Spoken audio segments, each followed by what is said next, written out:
अस्सलामुअलैकुम प्यारे दोस्तों, आज मैं आपको बताने वाला हूं अदाकार सुल्तान राही और शफ़क़त चीमा की लाजवाब जोड़ी और उनकी स्टोरी बताने वाला हूं। तो जिन दोस्तों ने मेरा चैनल सब्सक्राइब नहीं किया वो जल्दी से कर लें सब्सक्राइब। तो जी दोस्तों, अदाकार शफ़क़त चीमा जो है सुल्तान राही की बहुत इज़्ज़त करता था क्योंकि वो बहुत बड़ा फ़नकार था, उसके साथ वो बहुत बड़ा अजीम इंसान भी था। शफ़क़त चीमा एक ख़ुद हाफ़िज़ कुरान हैं। जब वो 15 साल के थे तो वो बताते कि मैं जुमा पढ़ाता था, यानी कि दीन के मामले में हमारा बहुत रुझान था। और मैं जब फ़िल्में देखता था तो मेरे बाप मुझे रोका करते थे, वहाँ से मुझे फ़िल्में देखने का शौक़ पड़ गया और मैं फ़िल्म इंडस्ट्री में दाखिल हो गया। जब शफ़क़त चीमा दाखिल हो गए तो इन्होंने बहुत सारी फ़िल्में की सुल्तान राही के साथ। सुल्तान राही की इज़्ज़त किया करते, सुल्तान राही को आगा जी कहकर बोला करते थे, आगा जी उसको बोलते थे और उनकी इज़्ज़त करते थे, रिस्पेक्ट करते थे।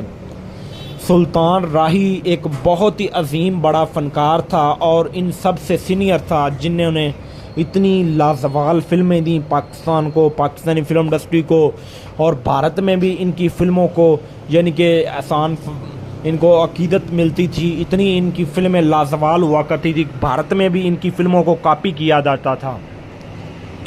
बताते चलें कि शफ़क़त चीमा और सुल्तान राही की स्टोरी के बारे में। शफ़क़त चीमा सुल्तान राही की बहुत इज़्ज़त करता था। शफ़क़त चीमा के घर 4 बेटियां हुई जब उनकी शादी हुई। जब इनकी 4 बेटियां होगी और अल्लाह पाक ने इनको बेटे की नेमत से नहीं नवाजा था, तो शफ़क़त चीमा ने सुल्तान राही को अपनी सारी बात बताई कि आगा जी मेरे घर बेटा नहीं पैदा हो रहा, तो आप अल्लाह के आगे दुआ करें। आप यानी कि एक बहुत अजीम फ़नकार हैं और इसके साथ साथ बहुत अच्छे इंसान भी हैं दीन के मामले में।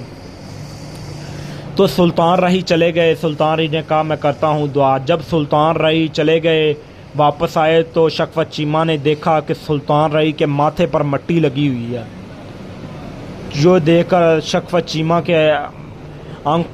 चीमा की आंखों में आंसू आ गए। उन्होंने कहा ये क्या आगा जी? तो सुल्तान राही ने बताया मैंने अल्लाह के आगे आपके लिए दुआ की है कि अल्लाह पाक आपको बेटा दे। तो फिर जब सुल्तान राही जो है वापस चले गए तो फिर टाइम गुज़रता गया तो शफ़क़त चीमा के घर अल्लाह पाक ने बेटा भी दे दिया, जिनका नाम सुल्तान राही ने ही रखा था, नदीम चीमा जो उनका नाम रखा गया। अहमद चीमा इसका भाई था और नदीम चीमा उसका नाम रखा गया, सुल्तान राही ने रखा। चीमा आगे था शफ़क़त के आगे और सुल्तान राही ने उसका नाम नदीम रख दिया। तो जी दोस्तों, सुल्तान राही साहब ऐसे थे एक अजीम फ़नकार, जो एक वली अल्लाह थे, जो एक फ़िल्मों से तो है ही है लेकिन दीन के मामले में बहुत ज़्यादा थे। लेकिन सुल्तान राही की शफ़क़त चीमा ने सारी ज़िंदगी इज़्ज़त की। शफ़क़त चीमा आज भी उसको याद करते हुए आप दीदा हो जाते हैं, रोते हैं। अल्लाह पाक सुल्तान राही के दर्जात बुलंद फरमाए और उनकी आखिरी मंजिलें आसान फरमाए। और अल्लाह पाक शफ़क़त चीमा भी एक बहुत बड़ा फ़नकार है, अल्लाह पाक उसको भी लंबी ज़िंदगी दे और सेहत दे, तंदरुस्ती दे। आज भी वो हयात है, हमारी दुआ अल्लाह पाक उसको सेहत दे, ईमान वाली लंबी ज़िंदगी दे।